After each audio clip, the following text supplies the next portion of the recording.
kind. We satisfy our innate desire to nurture and carry on our bloodline through our progeny.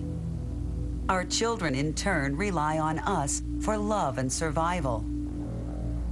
What happens to a child that's been abandoned by all who are charged with protecting him and left to fend for himself in the wild? Or when a girl grows up in solitary confinement in her own family's home, never knowing love or social interaction? Since the earliest of times, such stories were thought to be nothing more than myths. Could there be any truth to the lore of feral children?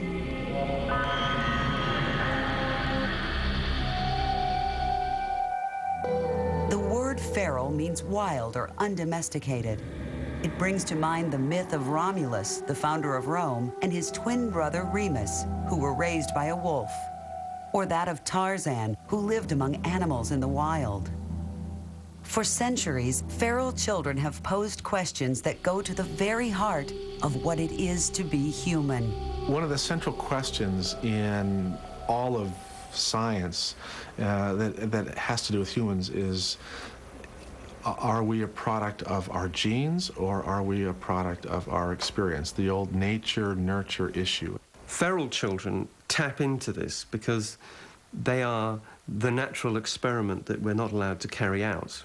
They are the children who go through extraordinary circumstances, which no one could naturally create.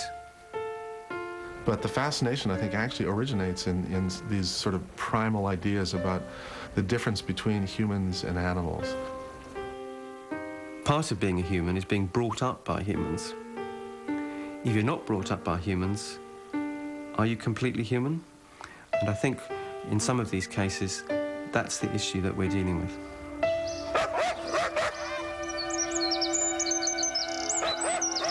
One of the most extraordinary cases ever has recently come to light in the Ukraine. Oksana Malaya was born in November 1983. According to medical records, she was a healthy child. So how did Oksana become more like a dog than a human being? Her parents were alcoholics, and one night, too drunk to care, they left Oksana outside. Looking for warmth, the 3-year-old crawled into the farm kennel and curled up with the mongrel dog that probably saved her life. But while the dog helped her survive, her time in the kennel also had awful consequences. For the next 5 years, she would spend her life living as a dog.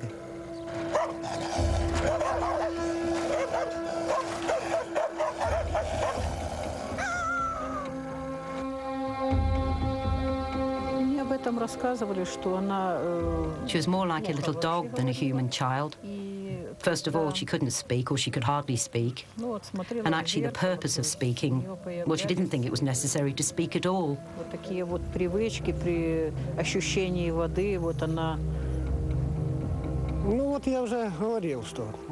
Children can copy the habits of the creatures around them.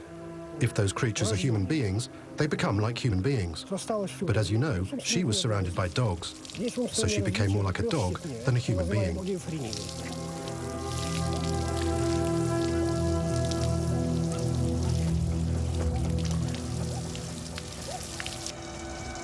But surely the story of Oksana is a rarity.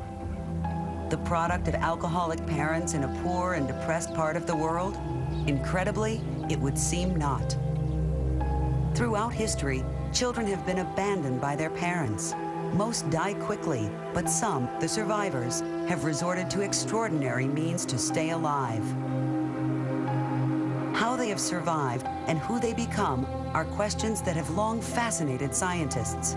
But understanding these children has been a slow and difficult process. Very, very good clinicians and researchers have, with the tools that they had in their day and age, they've tried to understand what happened. But because it's such a complex set of phenomenon, our understanding has been limited, and it's incrementally from generation to generation to generation, we've had better tools to better understand what happens to these children. The first scientifically documented case occurred in 1800 in France. It would send shockwaves throughout civilized Europe.